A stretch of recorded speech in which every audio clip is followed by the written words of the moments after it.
Bonjour les amis, bienvenue sur commentphotographier.com. Alors dans cette vidéo, je voulais vous parler de la mise au point sur de la photographie de paysage. Alors souvent quand on fait de la photo, qu'on fasse du portrait, qu'on fasse une photographie de personne, on va faire la mise au point sur la personne. Si c'est du portrait, on va faire la mise au point sur l'œil, le plus proche du photographe. Si on fait une photographie d'un objet, on va faire la mise au point sur l'objet. Si on fait la photographie d'un animal, mise au point sur l'animal. Sur l'œil en fonction de sa posture et de ce qu'on veut faire. Alors, pour du paysage, par exemple ici, on a un paysage qui est très vaste. Donc notre sujet va être un peu éloigné de nous. Donc, soit au fond, tout au fond, sur les arbres au fond, qui sont à 200-300 mètres. Donc la mise au point, on va la faire comme ce qu'on appelle l'infini. Donc au-delà de 10-20 mètres. Alors si on fait la mise au point au-delà, on garde que l'image du paysage et qu'on fait la mise au point au-delà. Alors, on va avoir notre fond qui va être bien net, puisqu'on va faire la mise au point à l'infini. Mais si on est avec ce type de mise au point, qu'est-ce qui va se passer?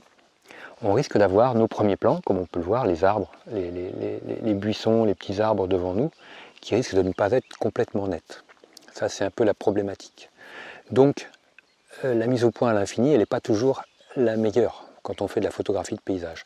Parce qu'en même temps, quand on fait une photo de paysage, on aimerait avoir de la qualité, et la qualité, elle est dans la composition au niveau de la photographie de paysage. La composition, ça veut dire de faire des premiers plans, des plans intermédiaires, pour que le spectateur, quand il regarde notre photo, il voit qu'il y a une construction et quelque chose d'agréable à l'œil à lire. Que le regard fasse un parcours dans l'image, qu'on ne se contente pas de montrer nos arbres au fond à l'horizon, ça reste assez plat. Donc c'est pour ça qu'il faut toujours un peu structurer nos images de photos de paysage avec des premiers plans, des plans intermédiaires et un arrière-plan, tout simplement. Alors pour cela, après on va avoir des problématiques de netteté, parce que si on fait la mise au point à l'infini tout au fond, on ne sera pas forcément net sur le premier plan. Donc si je veux être net sur le premier plan, comme sur l'arrière-plan à l'infini, comment est-ce qu'il faut que je fasse? Eh bien, ce qu'il faut savoir, c'est qu'on a un phénomène qui est prépondérant dans ce type de prise de vue, c'est la profondeur de champ. Donc, il va falloir que je fasse attention. Donc cette profondeur de champ, ça va se faire avec le diaphragme. Mais avant de rentrer dans la profondeur de champ, on va voir où est-ce que je dois faire ma mise au point sur cette vue, ici, pour être net au maximum, un peu partout, au niveau de ma scène. Alors ça, il faut savoir que comme on fait du paysage, souvent on est avec une focale large, avec un objectif grand angle. Donc on voit très large dans notre scène, donc je vais faire ma mise au point au premier tiers de l'image en partant du bas. Donc je regarde le premier tiers de l'image en partant du bas, donc j'arrive sur mes arbres, mes arbustes, au niveau de ma scène. Donc je fais ma mise au point sur les arbres, ici. Ce qui fait que ça va m'arranger une netteté sur mon premier plan et sur mon fond, mes arbres derrière. Alors après, je peux avoir également un premier plan très près de moi, c'est-à-dire qui va être à quelques centimètres. Ça peut aller de quelques centimètres à quelques mètres. Mais par exemple, on va toujours vouloir faire une photo bien construite, c'est-à-dire qu'à la mer, on peut avoir un rocher en premier plan, on peut avoir un bateau, une barque. À la campagne, on peut avoir une vache, une barrière, un banc, ça peut être un véhicule en premier plan. Donc on peut avoir un morceau de véhicule, un morceau de barrière, un morceau d'arbre. Donc il y a différentes façons d'avoir un premier plan sur nos photos, mais parfois ces premiers plans peuvent être très proches de nous. Donc à quelques mètres, à 2-3 mètres. Donc 2-3 mètres, c'est très près. Même si on utilise un objectif grand angle, parce que plus notre focale d'objectif sera large, plus on aura un grand angle, moins on aura de problème de zone de netteté. Donc, si on a un premier plan qui est très près de nous, il va falloir que l'on travaille pour fermer notre diaphragme. Donc pour avoir l'ouverture du diaphragme qui se réduit, donc on va utiliser un grand chiffre F pour notre diaphragme, F9, F11, F16, en fonction de nos besoins.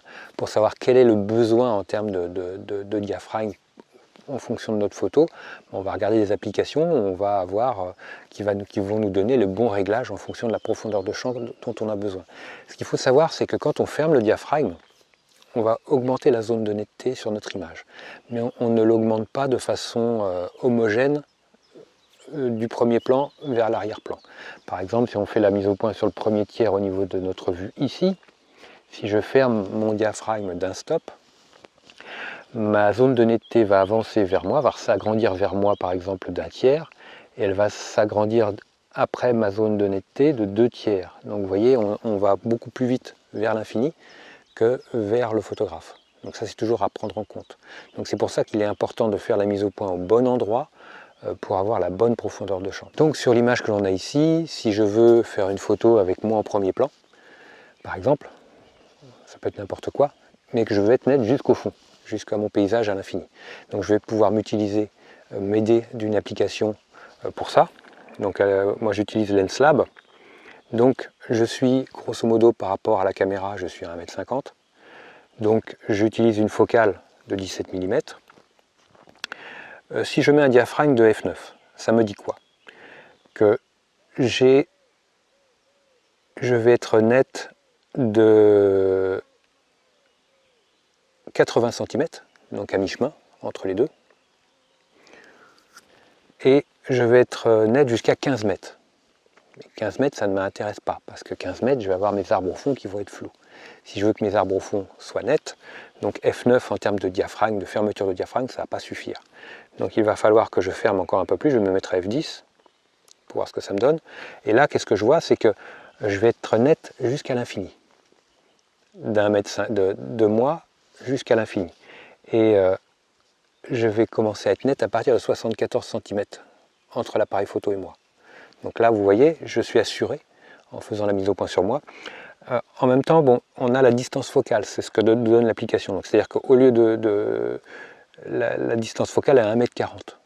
Je dirais par rapport à ma mise au point où moi où je suis à 1,50 m, on est quasiment au même endroit. Après, si vous voulez savoir plus de détails sur la distance focale, je vous encourage à aller sur la chaîne ou sur le site commentphotographier.com pour rechercher la vidéo et l'article que j'ai fait à ce sujet.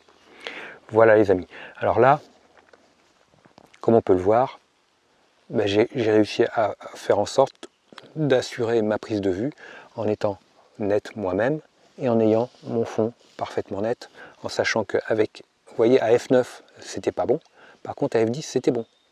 Donc c'est là d'où l'intérêt de vous équiper d'une application, c'est simple, il y en a des gratuites, il y en a une multitude, que ce soit pour iPhone, Android et tous les autres. Vous en trouverez des gratuites.